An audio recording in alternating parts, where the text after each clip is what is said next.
Voilà, mon fils au sang, aux âmes, par rapport à chronique, au sein de la journaliste, il y a internet, tout ça se passe dans la vie.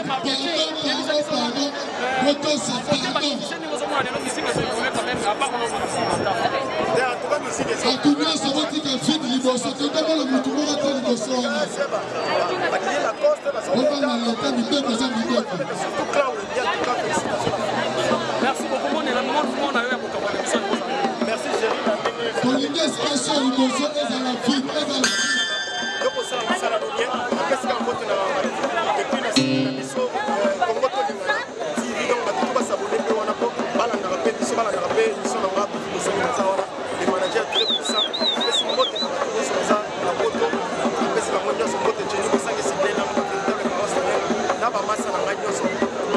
merci, mon ami en direct de Paris, merci de l'être sur le bureau de détail pour la dette.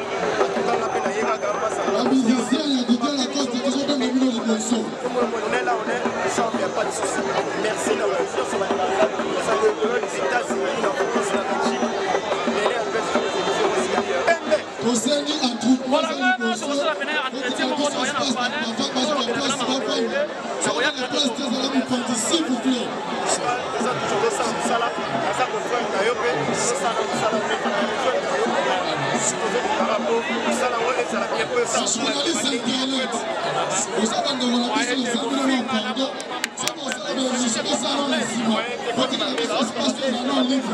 y a ça,